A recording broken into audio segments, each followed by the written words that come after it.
غزالی پہلا آدمی تھا ہم ٹھوک کے کھڑا ہوا، احیاء العلوم لکھی، تلخیص کی کیمیاء سعادت میں.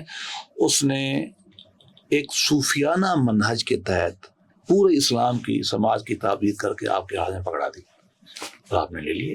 یہی کلی اتحاد ہے ان کا. اسلامی فکر پہ فکر مغرب کا 100% قبضہ تھا. آپ ماورد اس کو پڑھ لینا فارابی کو، سوائے شرح کرنے کے یا ترجمہ کرنے کے وہ نہیں ہے. ابن سینا نے بھی تھوڑا آگے چھلانگیں لگائی لیکن بیسیکلی تو وہی رہے نا. غزالی پہلا آدمی ہے جس نے آ کے بہت سخت کوڑا چلایا فلسفہ یونان پر، اور آخر میں ادموا اس نے کیا اور قتل اس کو کر دیا ابن تیمیہ نے.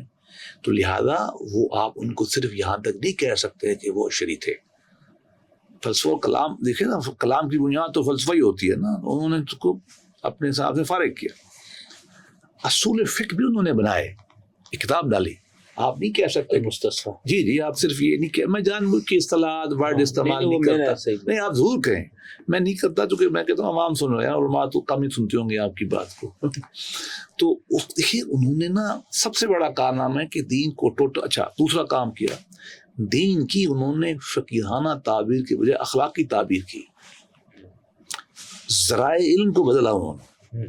یہ بنیادی مسائل انہوں نے چھیڑے. آیا ابن تیمیہ پہ آ جائے. ابن تیمیہ نے جو کام کیا، پہلی بات تو ہے کہ وہ کھینچ تان کے واپس لے گئے آپ کو قرآن. یہ بات طے ہے ان کی. جی ایسا ہی ہے. ہاں اچھا بات یہ ہے کہ آپ کئی سو سال روایت میں آ گئے تھے نا، فقہا کی باتیں زیادہ مان رہے ہیں، متکلمین کی مان رہے ہیں اور پیچھے کم جا رہے ہیں. خیر ان کی آراء بھی قرآن تھی لی گئی تھی لیکن اصلی تھی. یہ زوردار آدمی یہ کھڑے ہو گئے واپس، انہوں نے کہا میں تو وہاں سے لاؤں گا. اب انہوں نے کیا انہوں نے مانا دیکھا اپنے علماء کی آراء کو، لیکن انڈیپینڈنٹ ہو کر واپس سورسز میں جا کر انہوں نے نئی باتیں کر لی. ان کے فتاویٰ میں آپ کو بہت ساری چیزیں مل جائیں گی. یہ ان کا بڑا کام ہے. اچھا اسی طریقے سے سنت کی اہمیت کو واپس لانا، یہ بڑا اجتہاد ہے. ہمارے اوپر فقہی آراء کا غلبہ ہو چکا تھا. وہ بھلے وہ ہوں آپ کے عملی، وہ بھلے وہ جو بھی مسلک رکھتے ہو، سارے عملی لوگ کہتے ہیں، لیکن وہ آپ اس طرح ان کو عملی نہیں کہہ سکتے. وہ انہوں نے آپ کو واپس لے گئے سنت کی طرف. یہ بڑا کام ہے ان کی. اچھا پولیٹیکل سائنس میں بھی ان کی بہت بڑے کنٹریبیوشنز ہیں. صاحب زیر وہ مملوک کے حامی تھے. ادھر حملہ ہو گیا منگولوں کا، منگول شیعہ تھے.